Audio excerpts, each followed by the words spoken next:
Aquele que crê como eu, diga amém. Pode se assentar aí.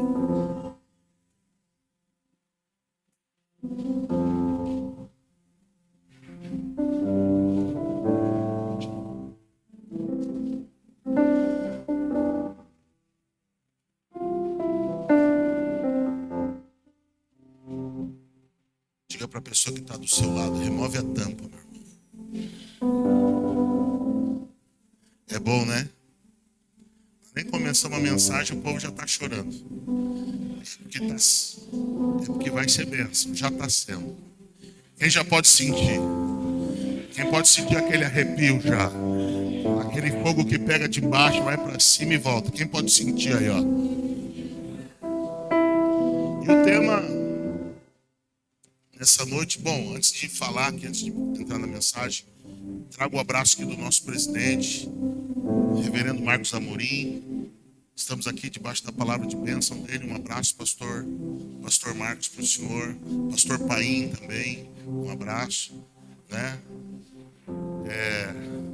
Estamos aqui debaixo da palavra da nossa liderança.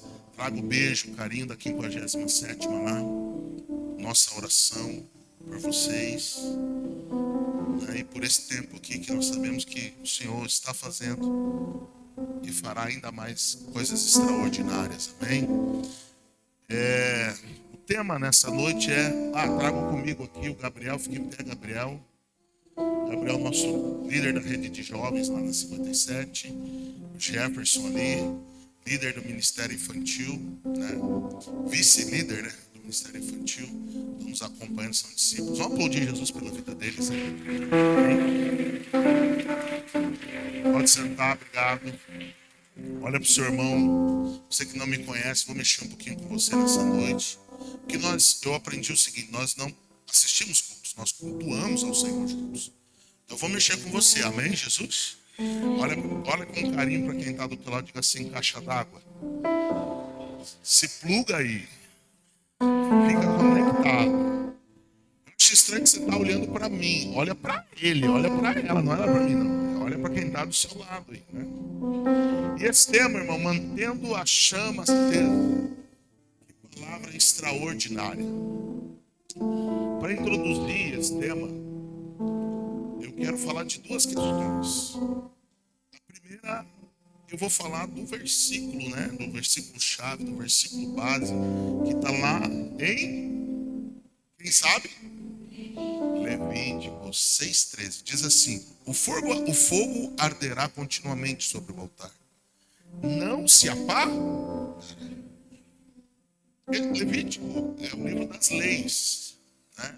Levítico é o código civil do povo de Israel. E quando nós nos deparamos com o livro de Levítico, nós temos que entender que o Senhor estava escrevendo através do líder para a nação, mas uma nação que ela era denominada o povo de Deus, mas ela trazia aspectos do Egito, que para nós tipifica o mundo. Eles eram o povo de Deus, mas viviam como povo do mundo. Eles tinham práticas, eles tinham a aparência, eles se vestiam como pessoas do Egito. Afinal de contas, eles viveram um longo período no Egito. Se foi um período de proteção, também foi um período de contaminação. E Deus então está trazendo esse código, que é um código de purificação ao povo. E exatamente no capítulo 6, o Senhor ele está falando sobre a restituição. Então, quando ele fala dessa chama que queimaria continuamente, é a chama da restituição. E o que é restituir, irmãos? É devolver o que foi tomado. O Senhor diz para o seu povo, ou melhor, na aliança que ele faz com Abraão, que esse povo ele estaria, e depois ele tira esse povo do Egito, para que ele fosse posto numa terra que mana leite e mel. Nós precisamos entender, meu irmão, que você está na terra da sua promessa. A sua casa é terra da sua promessa. A sua família é terra da sua promessa. A sua rua é terra da sua promessa. A sua igreja é terra da sua promessa. A sua cidade é terra da sua promessa. Esse é o lugar que vai emanar leite e mel para a sua vida. Então, quando nós estamos falando sobre manter a chama, nesse texto especificamente de Levítico 6, é a chama da restituição. Esse é o primeiro ponto, preciso contextualizar. O segundo ponto para introduzir essa mensagem é que se nós vivemos numa terra que mana leite e mel, por que ela não tem manado leite e mel?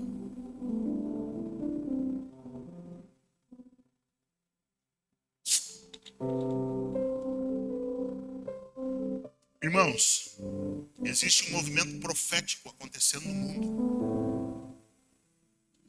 De certa forma, esse texto, ou essa, talvez, não sei se o pastor pensou nisso, mas se nós acompanharmos o movimento político, social, econômico do mundo, tudo está testificando que Jesus está voltando.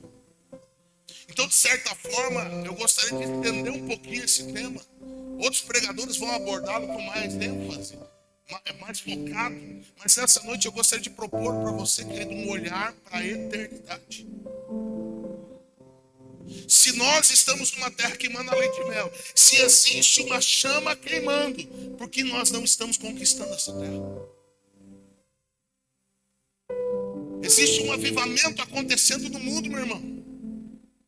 Não sei se você sabe, mas 92% da nação filipina, que era muçulmana, nos últimos 8 anos, 92% da nação se converteu ao cristianismo.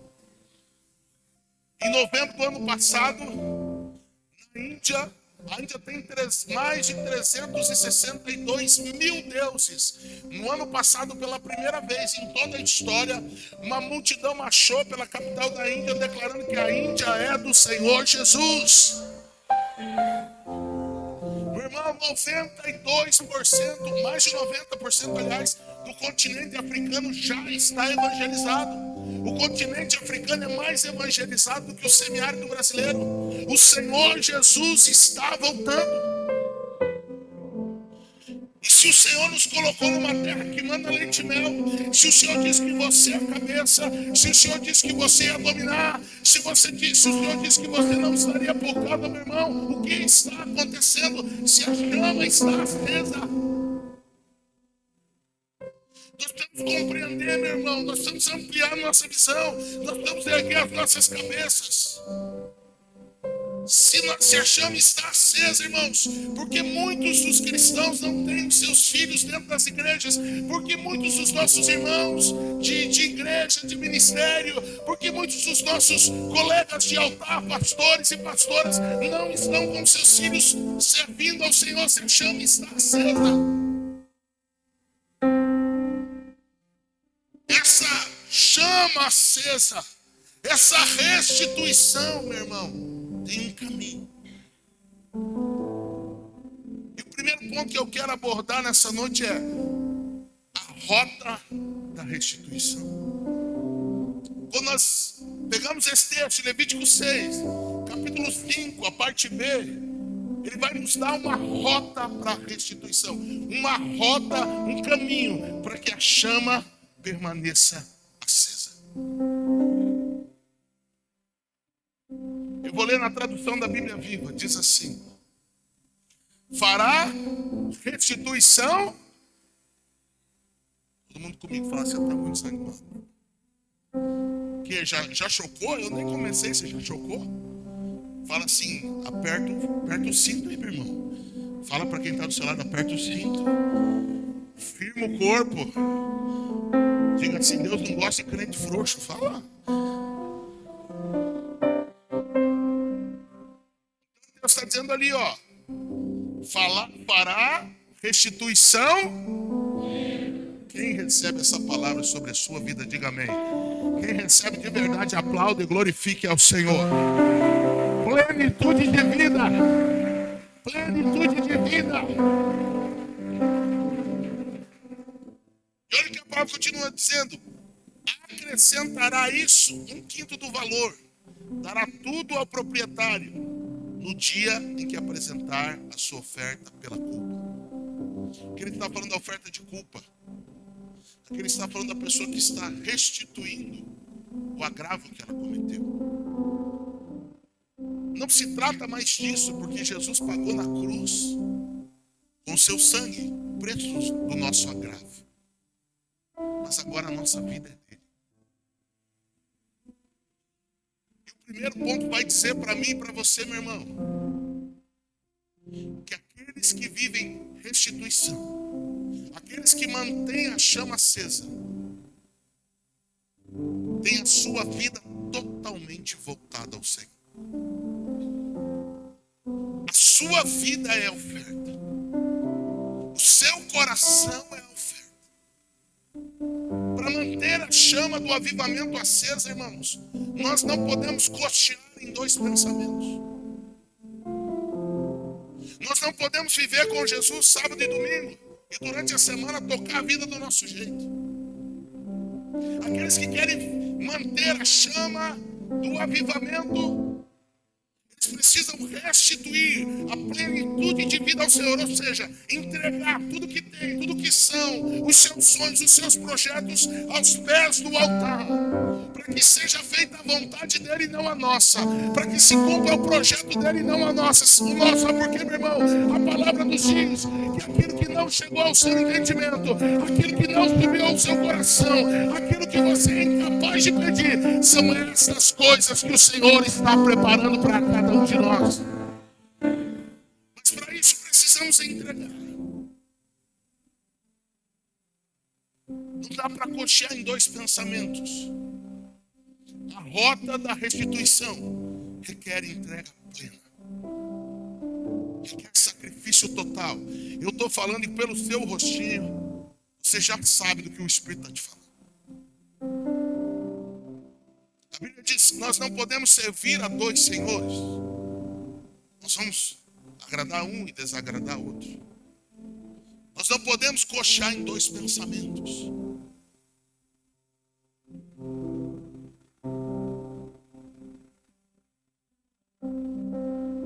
Alcançar essa cidade, não, meu irmão, não é parte da sua vida, é o seu principal projeto de vida. Nós só estamos aqui para isso. E nesse avivamento que está acontecendo no mundo, 200 profetas têm orado em Washington desde 2020. E o Senhor tem trazido palavras proféticas lá na Casa Branca. Se você lembrar, o Eduardo Bolsonaro foi recebido, pastor, por uma pastora lá. Ele, pode olhar, na posse do Donald Trump é uma pastora. Essa pastora hoje, ela ocupou o lugar de principal conselheira da Casa Branca. A principal. Ela ocupa hoje o cargo que foi do Billy Graham. Uma mulher. Glória a Deus pelas mulheres. Amém, Jesus? As irmãs podem aplaudir Jesus por isso? E existem 200 homens e mulheres de Deus orando diuturnamente na Casa Branca. E Deus revelou lá que tudo que está acontecendo no mundo, meu irmão, todo esse movimento na América Latina é espiritual. É espiritual. Você está vendo tudo de forma física, mas é espiritual. A Bíblia diz que nos últimos dias nós viveríamos dias difíceis. Sabe por que a condição financeira está apertando? Nos últimos dias viveríamos dias difíceis. Sabe por que as pessoas estão tendo cada vez mais problemas de relacionamento? Nos últimos dias viveríamos dias difíceis. Sabe por que muitos têm se esfriado? Nos últimos dias viveríamos dias difíceis. Nós estamos nos últimos dias. E eu gosto sempre de dizer, meu irmão, que o arrebatamento da igreja não é mais um conto de Nárnia.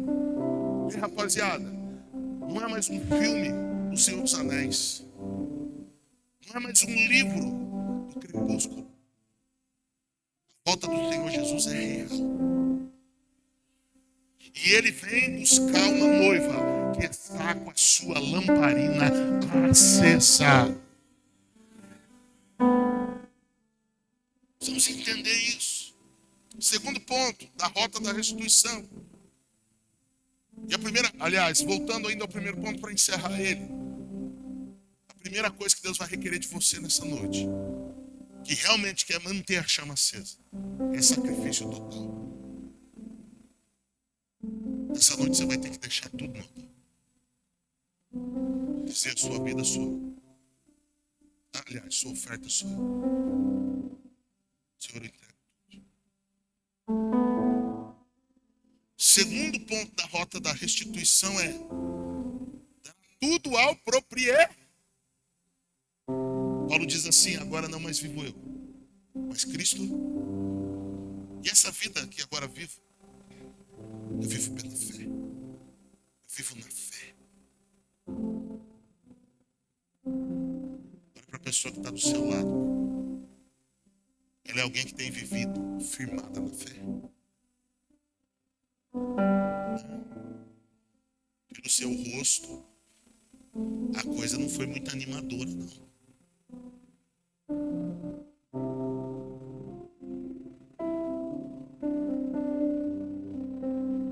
Paulo diz a Timóteo, ele era o padrão. A nossa vida, nós estamos aqui, eu sei que pessoas do ministério, por isso que eu estou, na grande maioria, né? E você que ainda não é do ministério, você só não está no ministério, mas se você está aqui, você já é. Irmão, você é o padrão. A sua vida é do proprietário. O seu carro é do proprietário. Nós somos mordomos. Você está entendendo? A sua família é do proprietário. Está com problema na casa? Fala com o proprietário. Tenta resolver do seu jeito. E as suas finanças, elas são do proprietário. Seja fiel no dízimo e na oferta. E a palavra diz assim, e me dê a oportunidade de te provar que essa palavra aqui é real.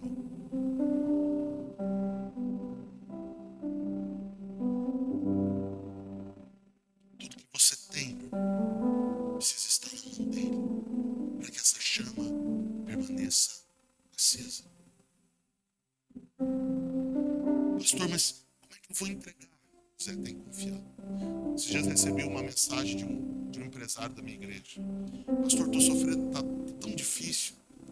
Eu quero dizimar, eu quero investir. Nós temos ensinado lá que Deus não busca ofertantes, Deus busca investidores. Pessoas que investam no reino. Eu falei, pastor, eu queria fazer mais. Mas eu não estou vendo como. Eu falei, pois é, minha irmã, agora você entendeu, é pela fé.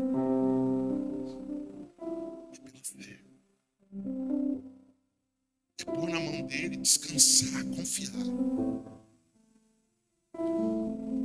Terceiro passo da rota é a oferta.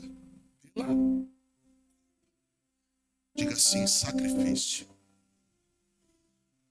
Manter a chama acesa requer sacrifício. E esse sacrifício não é só o sacrifício financeiro, não. É o sacrifício da oração. O sacrifício da leitura diária da palavra. O sacrifício de uma boa leitura. O sacrifício de sair para fazer uma visita num dia frio como hoje. O sacrifício de deixar, talvez, momentos com a família para estar em mais momentos como esse. Sacrifícios de muitas vezes atender o apelo do pastor, da pastora.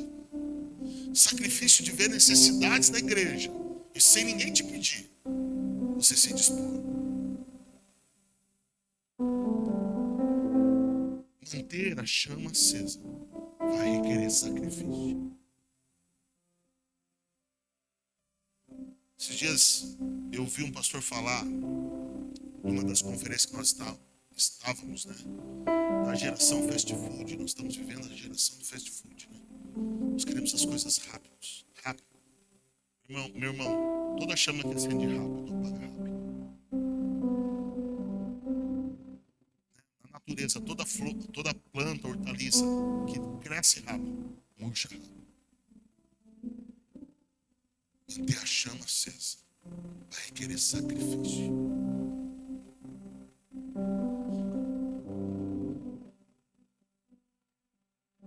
Esse texto de Levítico, meu irmão, ele nos revela uma chave espiritual. Uma chave espiritual. Lá no versículos 6 e 7 a Bíblia diz assim: e por sua culpa trará o sacerdote uma oferta dedicada ao Senhor. Um cordeiro do rebanho sem defeito e devidamente avaliado. Dessa forma, o sacerdote, diga assim, o sacerdote fará propiciação. Olha o que a Bíblia continua dizendo: por ele perante o Senhor, e ele será perdoado. Aqui fala da conexão entre o povo e o sacerdote, entre o rebanho e o pastor, entre os discípulos e o discipulador, entre o ministério e o seu líder.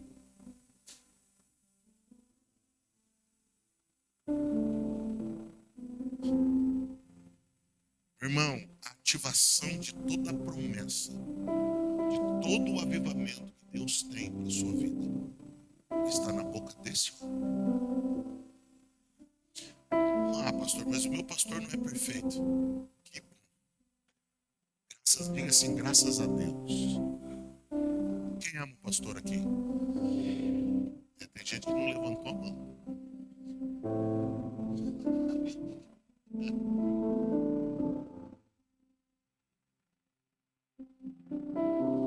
Meu irmão, presta atenção, deixa eu falar sobre a chave da aliança. Eu quero te desafiar nessa noite. E se você esquecer de tudo que eu falei, não importa. Lembre-se disso. Tenha uma aliança com esse altar. Tenha uma aliança com esse homem de Deus, com esse. A Bíblia fala, não deixe a sua congregação comer costumes de alguns. Olha para o lado um pouquinho assim. Quem aqui lembra de uma pessoa que já esteve aqui e não está mais? Levanta a mão. E essa é uma tática do diabo. Porque quando ele remove pessoas dessa aliança, ele remove, pastor, pessoas do avivamento. A chama para de queimar.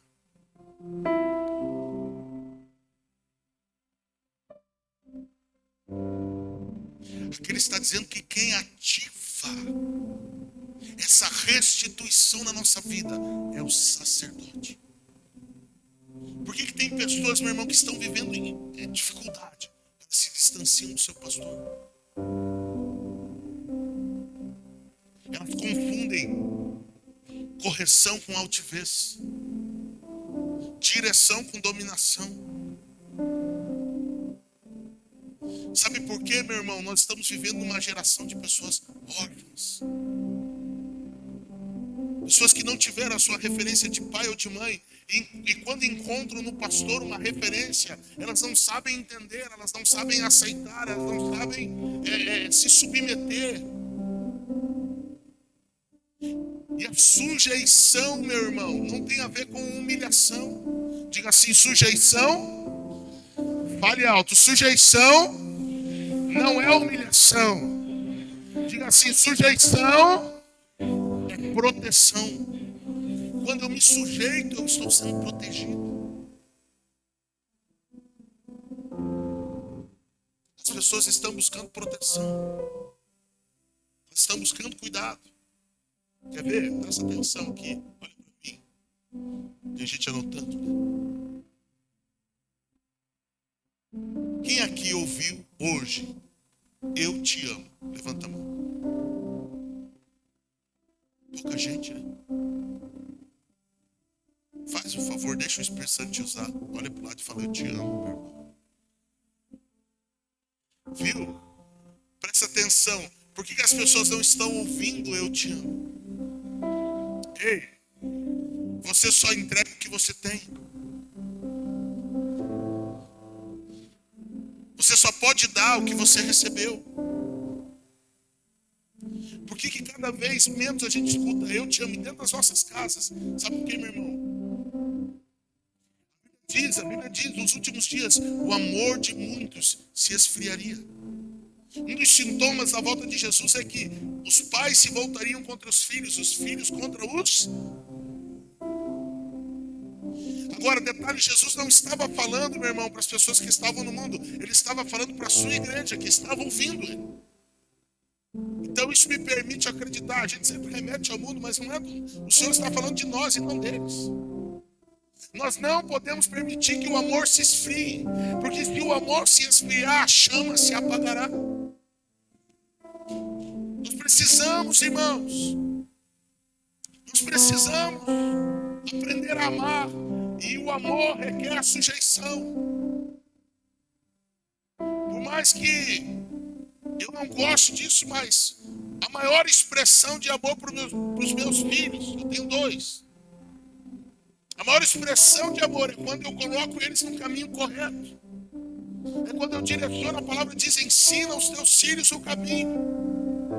A Bíblia não diz, mima os seus filhos. A Bíblia não diz, dá para eles o que eles querem. A Bíblia não diz, dá para os seus filhos um passeio no shopping. Hoje eu falava no discipulado das mulheres lá da igreja. Foi a manhã toda. O que é tempo de qualidade para você, meu irmão?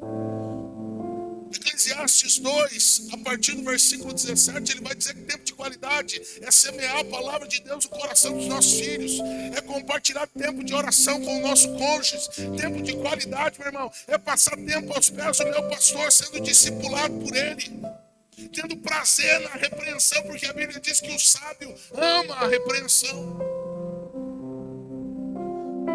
Você quer mesmo manter a chama do avivamento acesa, meu irmão? Está aqui a fórmula. Precisamos ter aliança com o altar. Precisamos estar firmados. A nossa casa precisa estar estruturada na rocha que é Cristo. Mas o próprio Jesus falou, nesse contexto de rocha, que ele usaria um homem chamado Pedro. O Pedro dessa igreja é o pastor Castilho. Você está ouvindo o seu pastor? Você tem amado o seu pastor? Mas o que é amar o meu pastor, pastor? É entender que ele é um ser humano. Ele é feito de carne e osso. Que ele chora. Que ele sofre. Que ele se entristece. Que ele também tem sonhos, projetos. Que ele também tem necessidades. Você tem estado atento ao cuidado do sacerdote. E ele não sabia o que eu ia pregar. É verdade ou não? Ele falou, tá com o pau? Eu falei, tá bom. Vou daquela moça lá. Eu mandei para ela antes a mensagem.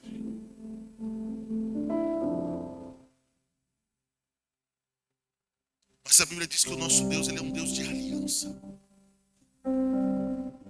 O altar, meu irmão, ele fala de aliança. Lá no Antigo Testamento ele falava só de sacrifício. Mas agora no Novo, depois de Jesus, ele também fala de aliança.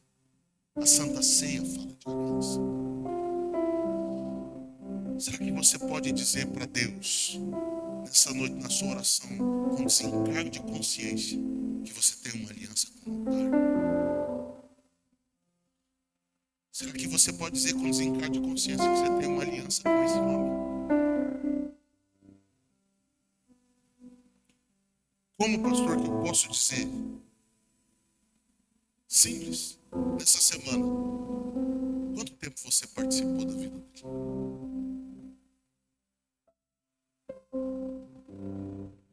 Quanto tempo, meu irmão, você cuidou das coisas dele? A Bíblia narra a história de um homem chamado Josué. E durante todo o Êxodo, a Bíblia se refere a Josué da seguinte maneira: Josué, filho de Nun, servo de Moisés. Diga assim: Josué, filho de Nun, servo de Moisés. Quando Deus leva a primeira referência, quando Deus leva Moisés, a primeira referência a Josué está escrita assim: Josué, filho de Nun, servo do Deus vivo, servindo a Moisés. Josué estava servindo ao Deus vivo. Quem entendeu isso aqui? Chega para o teu pastor no final dessa conferência e diz: pastor, estou fechado com o senhor. Manda que eu mato no peito todas. Deixa para mim. Fiel escudeiro. Quem já ouviu a história do fiel escudeiro aqui? De Jonatas. Ó, nós vamos lá, mas pode dar ruim. Não importa. Se der ruim do teu lado, é bom. Se eu morrer do teu lado, morro feliz.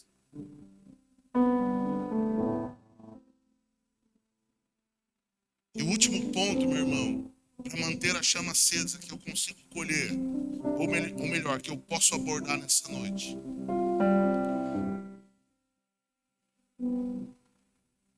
É o segredo do amanhã. Deus tem um segredo para que a chama continue acesa amanhã, e depois de amanhã, e depois de amanhã, e depois de amanhã, e depois de amanhã. Tem gente entendendo, e depois de amanhã, e depois de amanhã, e depois de amanhã, e depois de amanhã. E a Bíblia diz que a lamparina daquelas 5 prudentes não se apagava. Levanta a sua mão. Estenda para a pessoa que está do seu lado e diga assim: a chama não vai se apagar na tua vida, em nome de Jesus. Levítico 6:12. Mantenha-se aceso o fogo no altar. Não deve ser apagado toda a manhã. Diga assim: toda manhã o sacerdote acenderá a lenha. Ei, eu tenho um estudo para os meus discípulos lá chamado liderança de alto desempenho. Êxodo, só para não dar referência errada, deixa eu conferir. 32. Você que está anotando. Perdão, Êxodo 33, a partir do versículo 7.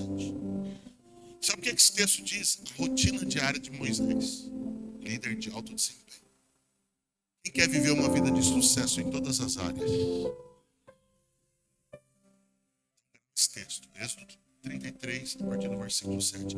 E a Bíblia diz que ele se levantava pela manhã, Moisés. Ele cruzava todo o arraial. Eram aproximadamente 1.200.000 homens. Ou seja, mais de 3 milhões de pessoas aí por baixo. Era Curitiba e região metropolitana, o arraial. Você tem uma noção do tamanho. Ele cruzava todo o arraial e entrava na tenda do encontro. E a Bíblia diz que todo Israel saía à porta da sua tenda, a nuvem descia. Todo Israel adorava, sabe por quê? Porque o homem de Deus estava tendo um encontro com Deus. A Bíblia diz que quando a reunião terminava, a tenda subia, Moisés saía, Josué, filho de Nun, servo de Deus, servo de Moisés, ficava à porta da tenda. Ele ficava tentando pegar alguma coisinha, mas a reunião não era com ele. Olha para o seu irmão e fala: não era com ele, com Moisés. Quer manter a chama acesa, meu irmão? Levanta cedo. Vai dar uma caminhada, uma corrida, faz um exercício. Que horas, pastor? 5 da manhã. Quem entra às 5, levanta às 3. Você está dormindo muito.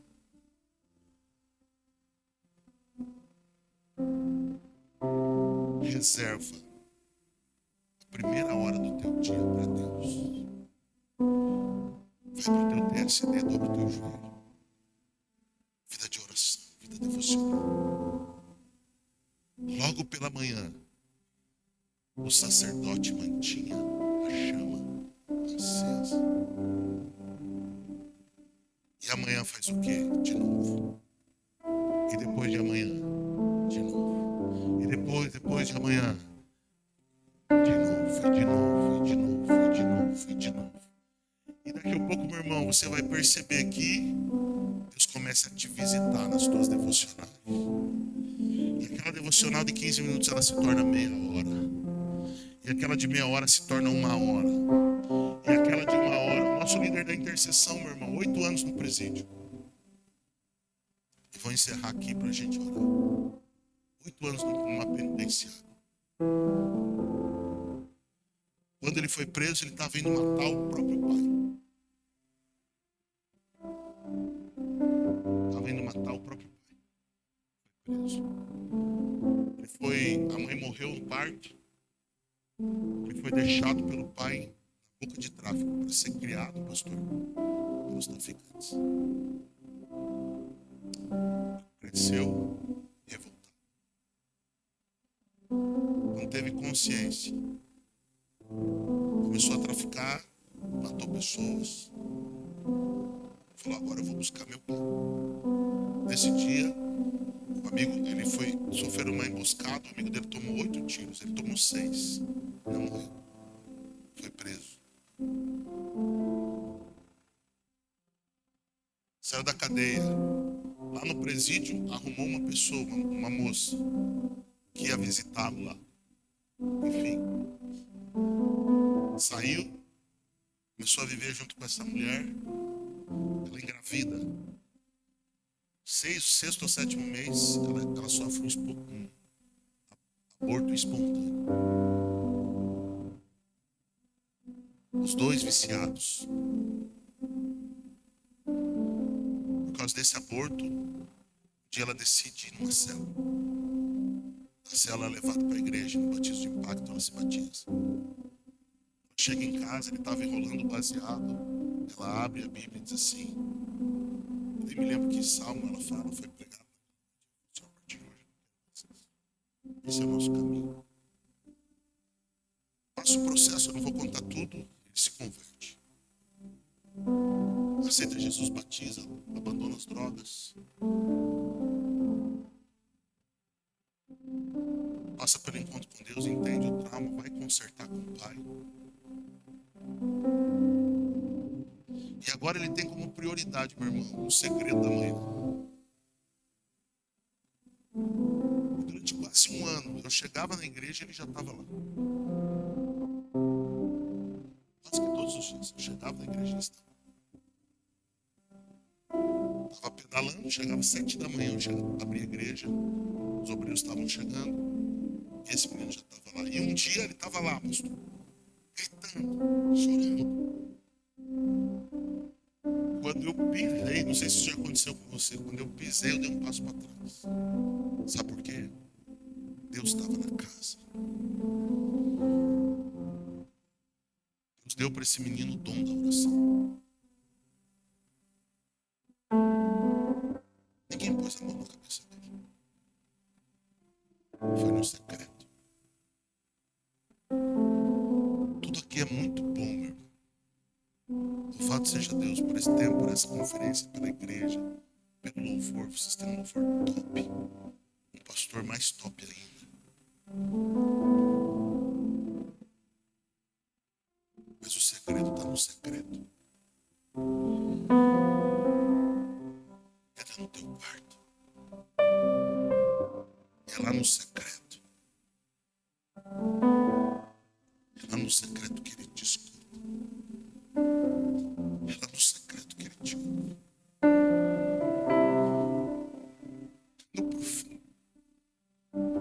É daquilo que os olhos não veem. É daquilo que as pessoas não entendem.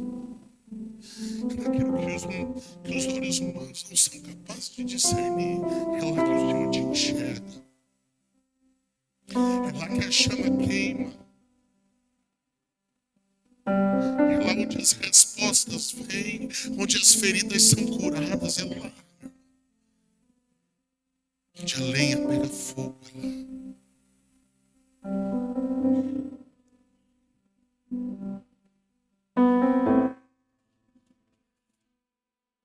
E eu sei que vocês já estão vivendo um tempo de avivamento.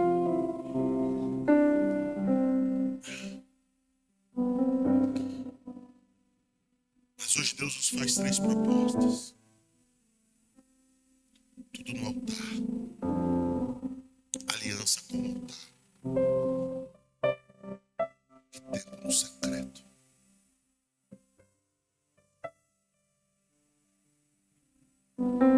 Quem entendeu?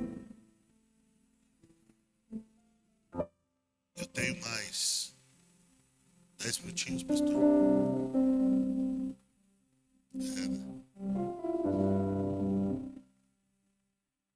Eu não sou o pastor que força as coisas. Eu vou sentir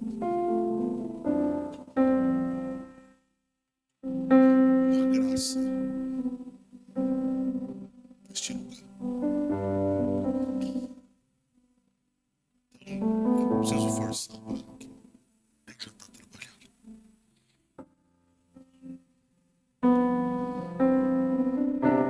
E agora, meu irmão, eu não posso fazer mais por você. Eu só podia entregar a mensagem. Colocar a vida no altar. Fechar nessa noite uma aliança com o altar e com o pastor. Mergulhar mais fundo. É com você. Então, o que nós vamos fazer?